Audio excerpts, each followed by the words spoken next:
Assalamualaikum warahmatullahi wabarakatuh, sahabat yang dirahmati Allah. Kali ini saya mau share tentang bagaimana caranya atau seharusnya mandi air ruqyah yang powerful untuk sihir ya. Ini mandi ruqyah bisa khususnya untuk sihir, tapi ya untuk yang lain juga bisa. Jadi yang pertama sahabat yang harus fahami adalah bahwa mandi air ruqyah itu harus diniatkan, dikuatkan niatnya.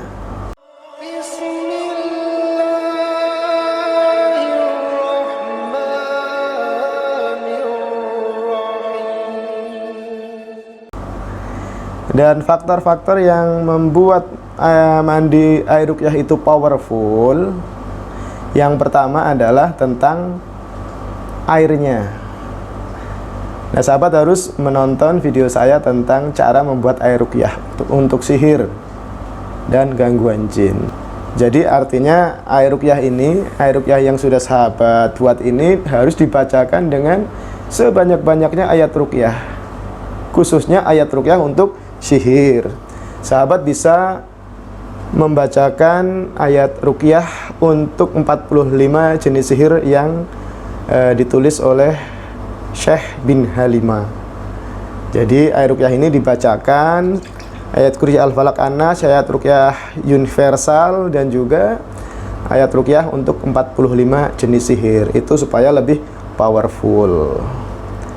Dibacakan ya sekali nggak apa-apa lah. Tapi mandi air ruqyahnya itu harus setiap hari kalau sekali, atau dibacakan 3 kali. Jadi sekali baca itu sekitar 20 menit, karena ada banyak ayat-ayat yang harus dibaca dengan bacaan yang baik.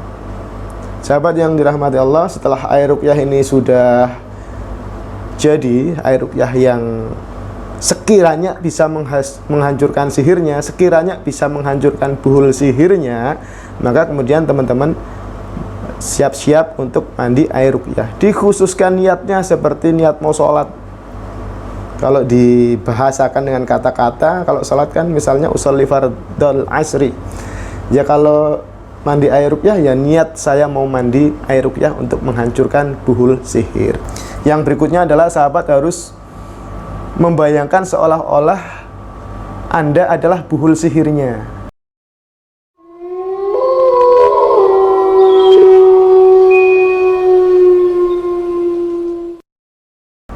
Karena memang buhul sihir itu ya Anda itu ya buhul sihir. Jadi boneka yang penyihir itu ikat, kemudian dipendam di kuburan, di dalamnya ada sebagian dari diri Anda. Makanya ketika boneka ini dibikin sakit, Anda ikut sakit, karena buhul boneka itu ya Anda ya buhul boneka.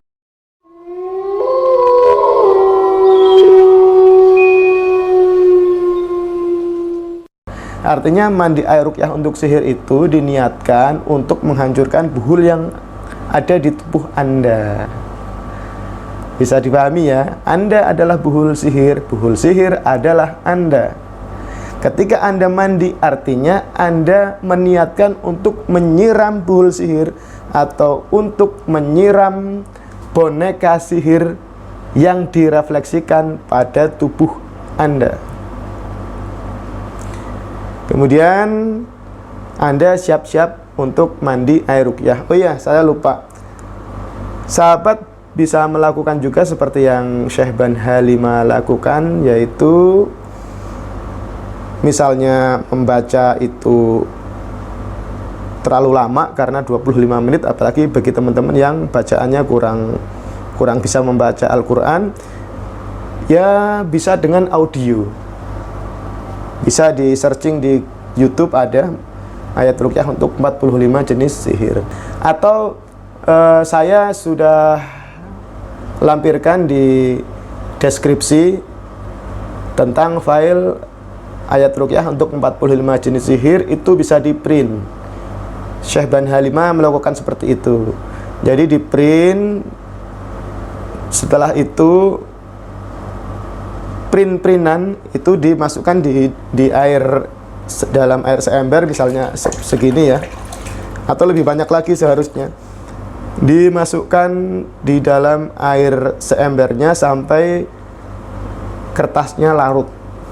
Kalau mau powerful, 11 kali itu, 11 kali prin-prinan.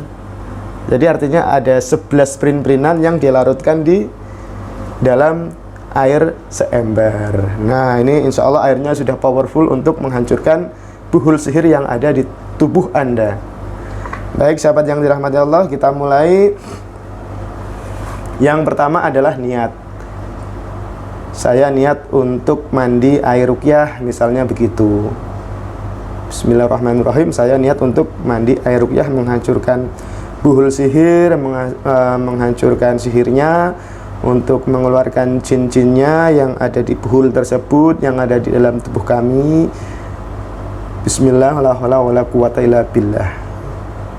Misalnya begitu ya. Kemudian mulai menyiram dari ujung rambutnya. Menyiram dari ujung rambutnya, ini hanya ilustrasi ya. Menyiram dari ujung rambutnya. Bayangkan seolah-olah Anda sedang menyiram buhul sihir yang selama ini membuat Anda menderita. Jadi visualisasi itu sangat penting, karena ini menghancurkan buhul sihir ini adalah menggunakan teknik menghancurkan secara simbolis.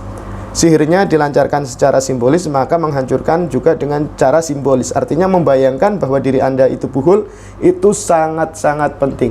Penghayatan membayangkan diri Anda itu buhul sihir sangat penting. Dan Anda menyiram dari ujung kepala, itu dibayangkan Anda sedang menyiram buhul sihir.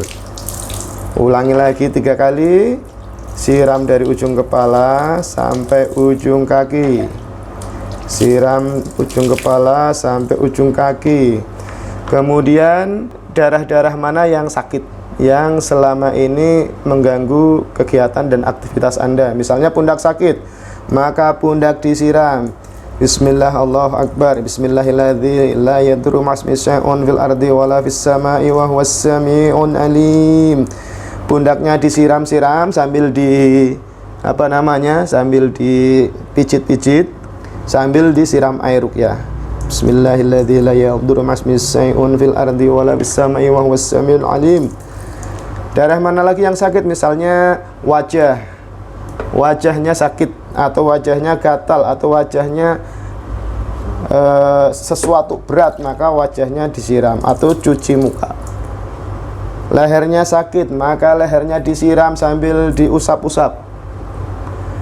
Atau tangannya kaku, maka tangannya harus disiram, kedua tangannya disiram seolah-olah melepaskan ikatan yang ada di tangan, menghancurkan ikatan yang ada di tangan. Atau kakinya misalnya terasa berat, siram kaki seolah-olah melepas ikatan yang ada di kaki.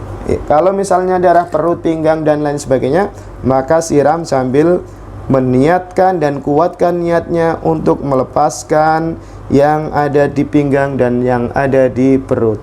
Diusap-usap daerah yang sakit, difokuskan. Biasanya ketika sahabat melakukan dengan benar, pasti akan ada reaksi yang signifikan.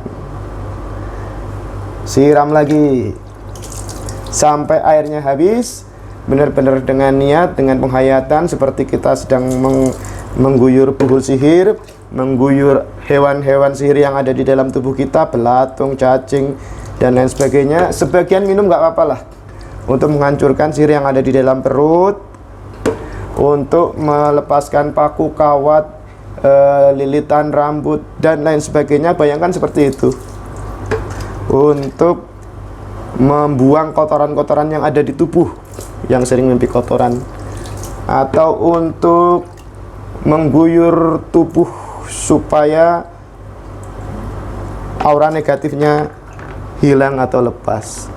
Kurang lebih seperti itu sahabat yang dirahmati Allah. Lakukan dengan benar, dengan penghayatan, dan dengan diniatkan dengan niat yang khusus. Setelah mandi nggak usah sabunan, biarkan airnya meresap ke dalam tubuh. Jadi seolah-olah nanti ada air yang mengalir di buhul itu yang meresap ke dalam tubuh. Jangan dibilas, jangan dilap. Begitu ya kurang lebihnya, mohon maaf. dan mudah-mudahan bermanfaat. Assalamualaikum warahmatullahi wabarakatuh.